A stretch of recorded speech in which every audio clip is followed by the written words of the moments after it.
Hello guys, स्वागत है आप सभी का आपके अपने YouTube channel Manish classes Kolkata में। मैं आज आप लोगों के साथ डिस्कस करने वाला हूं बिजनेस लॉ का प्रीवियस ईयर का क्वेश्चन पेपर 2019 का। इस क्वेश्चन पेपर के सॉल्व करने के क्या फ़ायदे हैं? सबसे पहला हमें जो फ़ायदा इससे मिलेगा, सबसे बड़ा बेनिफिट ये है कि हमारी प्रैक्टिस हो जाएगी, प्लस हम इस तरीके से वाक़या हो जाएंगे कि हमारी यूनिवर्सिटी हमसे किस तरीके के सवाल पूछ सकती है, और मोस्ट ऑफ द क्वेश्चंस आप लोगों को एज इट इज़ आपके एग्जामिनेशंस में देखने को मिलेगा। तो इस वीडियो को शुरू करने से पहले आप लोगों से रिक्वेस्ट रहेगा कि आप हमारे चैनल पे नए हो तो हमारे चैनल को सब्सक्राइब करो और हमारे चैनल को लाइक और शेयर करो आप अपने दोस्तों के बीच में, ताकि उन लोगों की भी मदद हो पाए जिन्होंने अभी तक कोई पढ़ाई नहीं की है। क्योंकि हमारा ये वादा है आप लोगों से कि आप इस वीडियो को भी देख करके जाते हो तो आप अपने एग्ज़ाम में कम से कम 15 से 20 नंबर का क्वेश्चंस करके आओगे। तो बिना किसी देरी के चलिए शुरू करते हैं।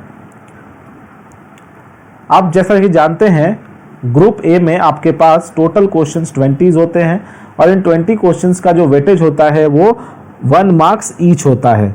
तो सबसे पहला सवाल है, LLP यानी limited liability partnership act came into effect on, कब से ये लागू हुआ था? तो आपको बता दूं कि ये एक्ट पास हुआ था 2008 में, लेकिन इसको इम्प्लीमेंट यानी लागू किया गया था 31 मार्च 2009 से। तो कंफ्यूज मत होइएगा, यदि पास्ट पूछे तो 2008 और आपसे इफेक्ट या इम्प्लीमेंट पूछे तो 31 मार्च 2019 लिखिएगा। Next question, which of the following is not a content of LLP agreement? इनमें से कौन सा ऑप्शन जो है वो LLP एग्रीमेंट का कंटेंट नहीं है?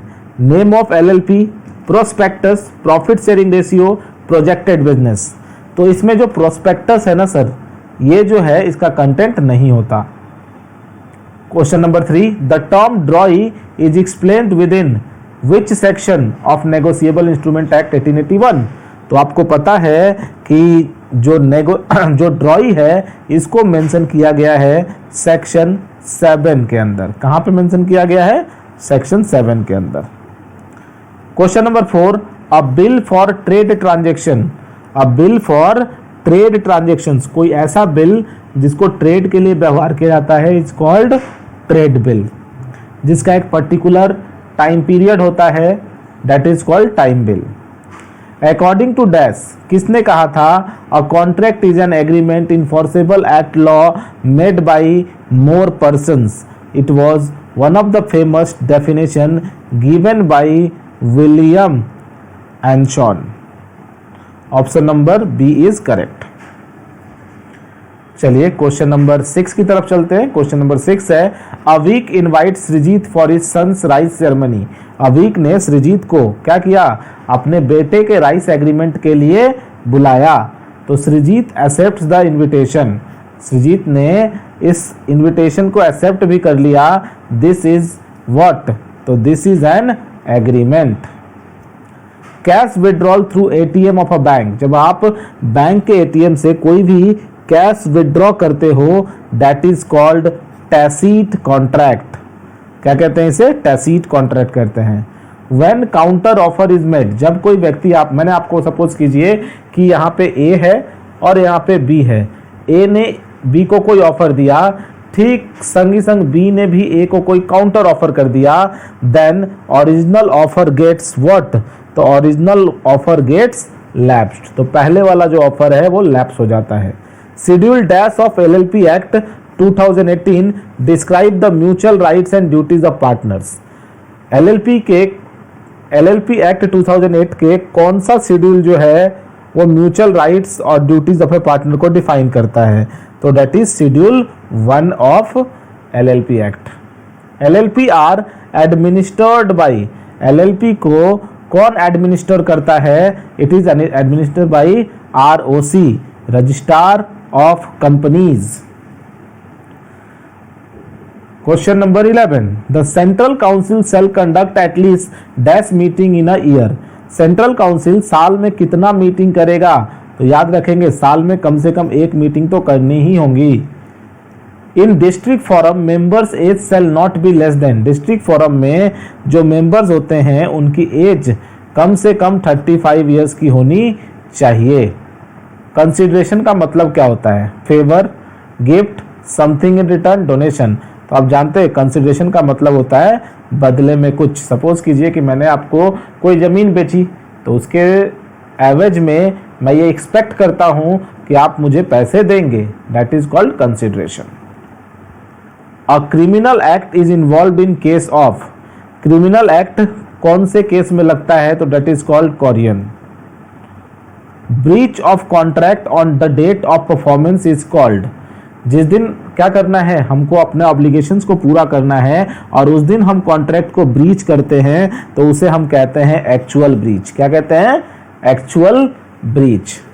Question number 16 is contingent contracts are, contingent contracts क्या होता है?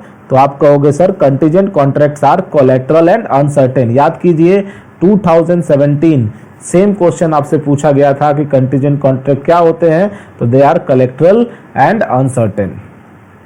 In the sales of goods act 1930, sales of goods act 1930 goods को कौन से सेक्शन में डिफाइन किया गया है? वेरी इंपॉर्टेंट क्वेश्चन कि गुड्स को डिफाइन किया गया है सेक्शन 2 सब सेक्शन 7 के अंदर। Auction sale is completed, auction sale कब कंप्लीट माना जाता है? By the sound of the hammer of the auctioneer. जब आपने देखा होगा ना कि एक ऑक्शनर जो है हथौड़े के साथ खड़ा होता है और जब वो ऑक्शन सेल होता है 1 2 3 बोल के हथौड़ा जैसे ही मारेगा वैसे ही ऑक्शन सेल कंप्लीट हो जाएगा।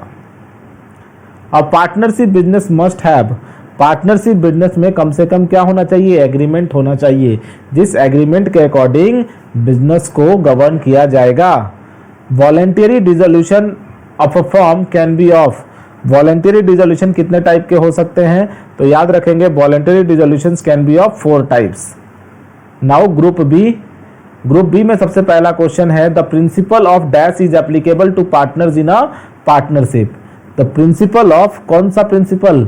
तो सर यहाँ पे लागू होता है प्रिंसिपल ऑफ ऑटमोस्ट गुड फेथ, मतलब कि वो एक दूसरे को अपनी सारी की सारी कंडीशंस के बारे में बताएंगे, that is called utmost good faith. A firm can be dissolved by a written notice of dissolution given by any partner in case of, थोड़ी देर पहले आपने देखा 2018 में सेम क्वेश्चन पूछा गया था, that is called what? Partnership at will, जिसमें जो पार्टनर है वो एक रिटन नोटिस के साथ फर्म को डिसॉल्व कर देता है। नेक्स्ट क्वेश्चन है in the absence of any agreement, किसी भी एग्रीमेंट के एब्सेंस में a partner is not entitled to receive any, partner को क्या नहीं मिलेगा? Partner is not entitled to receive any, ना तो उसे इंटरेस्ट मिलेगा, ना तो उसे रेम्युनरेशन मिलेगा, ना तो फिर क्या है प्रॉफिट तो मिल ही सकता है। ए एंड बी, मतलब कि the partner is not entitled to get interest as well as remuneration, remuneration means salary in case of absence of partnership agreement. Which of the following is not a right of partner, इसमें से कौन सा partner का right नहीं है? Right of share profit, right to retire, right to audit books of accounts and right to dissolve. तो देखिए ये तीनों के तीनों ए बी और डी जो है पार्टनर के राइट है, लेकिन पार्टनर का ये राइट नहीं है कि वो खुद से बुक्स ऑफ अकाउंट्स को ऑडिट करेगा, उसके लिए तो ऑडिटर होते हैं। नेक्स्ट क्वेश्चन है at least one of the designated partner shall be, याद कीजिए 2017 एलएलपी में कम से कम एक डेजिग्नेटेड पार्टनर क्या होना चाहिए? इंडियन सिटीजन होना चाहिए या इंडियन रेसिडेंट होना चाहिए। और negotiable instrument is discharge by cancellation, release, A and B, none of this. तो कब माना जाता है? कोई भी नेगोशिएबल इंस्ट्रूमेंट को डिस्चार्ज तब मानते हैं जब या तो वो कैंसिल हो जाए, या तो उसका परफॉर्मेंस पूरा हो जाए, या तो उसको रिलीज कर दिया जाए। Dash of the consumer protection act 2019 state unfair trade practices, unfair trade practices को कौन से सेक्शन में डिफाइन किया गया है? तो it is defined in section 2 sub section 47। तो हम क्वेश्चन नंबर 8 पे हैं। क्वेश्चन नंबर 8 आपसे कह रहा है कि supreme court has observed in dash case that district forum has power to recall its order if it is obtained by fraud. That means कि डिस्ट्रिक्ट फोरम चाहे तो वो अपने क्या कर सकती है, अपने पावर का इस्तेमाल करके अपने ऑर्डर को वापस ले सकती है यदि उससे ऑर्डर जो है वो फ्रॉड के तरीके से लिया गया हो तो। This was decided in the court this was decided in the case of Indian Bank and Satyam Fiber Private Limited. The objective of Consumer Protection Act 2009 is to, objective क्या था, सबसे पहला तो कि ऑब्जेक्टिव क्या था जो ये हम लोगों का सवाल है। तो objective of consumer protection act 2019 was to, option A assured, option B be heard, option C seek redressal and option D all of the above. तो हमारा आंसर होगा ऑल ऑफ द अबव। क्यों? क्योंकि जो कंज्यूमर प्रोटेक्शन एक्ट था इसको बनाया ही इसलिए गया था कि ताकि कंज्यूमर एश्योर्ड रहे, उसकी बातों को सुना जाए, और बाद में बातों को नहीं सुना जाता तो वो प्रॉपर अपने डिस्प्यूट को रीएड्रेस कराने के लिए डिस्ट्रिक्ट फोरम, स्टेट कमीशन या नेशनल कमीशन में विजिट कर सकता है। The section 7 of Consumer Protection Act 2019 explain the composition of Dash Consumer Protection Council। तो यहाँ पर बताया गया है कि इन कंज्यूमर प्रोटेक्शन एक्ट 2019 का एक सेक्शन है 7, इसमें बताया गया है कि स्टेट कंज्यूमर प्रोटेक्शन काउंसिल का कॉम्पोजिशन कितना होगा। An agreement without free consent is, तो आपको पता है कि कोई भी एग्रीमेंट जो बिना कंसेंट का लिया जाए, बिना फ्री कंसेंट का लिया जाए, that is voidable. Which of the following statement about consideration is not true, ये पहले भी क्वेश्चन आ चुका है, तो इट मस्ट बी इल्यूसरी। आपका समझ गए होंगे कि सर ऑप्शन 12 का ए होगा। Which of the following statement is not right, इनमें से कौन सा स्टेटमेंट सही नहीं है। Option A an agreement enforceable by law is a contract, ये तो बिल्कुल सही है। Every agreement is a contract, जी नहीं sir, every agreement is not contract, all contract are agreements, लेकिन सारे के सारे एग्रीमेंट जो है वो कॉन्ट्रैक्ट नहीं होते। ठीक है, तो ऑप्शन नंबर बी जो होगा वो राइट होगा। Which can be recognized as a mode of discharge of contract, इनमें से कौन सा मोड जो है वो कॉन्ट्रैक्ट के डिस्चार्ज का मोड हम मान सकते हैं। By performance of contract, by impossibility of performance, by agreement और ऑल ऑफ दिस। तो you will have to write कि all of this is your answer.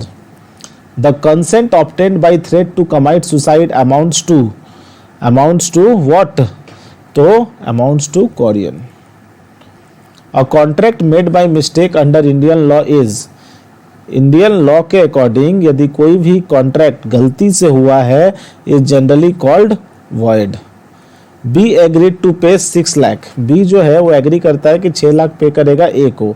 If he secures an employment is government office, यदि वो उसके लिए government office में एक job दिला देगा, that is what type of agreement, that is contingent agreement. Essential characteristics of a contingent contract are, contingent contract का essential जो कैरेक्टरिस्टिक्स है वो क्या है। It is a future event, it is collateral event, it is uncertain. जी हाँ, future, collateral, uncertain, that means all of this. Features of bailment are, bailment के क्या फीचर्स होते हैं, that is delivery, purpose and ownership, all of this, so all of this. Right of indemnity holder are, indemnity holder के क्या rights हैं। Indemnity holder या तो damage कर सकता है, ठीक है ना, या फिर वो अपने कॉस्ट के शूट को ले सकता है, यानी कि ऑप्शन नंबर 20 का C answer.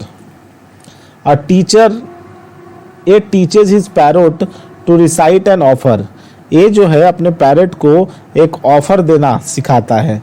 Then send his parrot to B, is this a valid offer, फिर वो उसको बी के पास बोलता है जा भाई जाके तू क्या दे के आ जा, उसको ऑफर दे करके आ जा। तो क्या ये एक वैलिड ऑफर है, जी नहीं।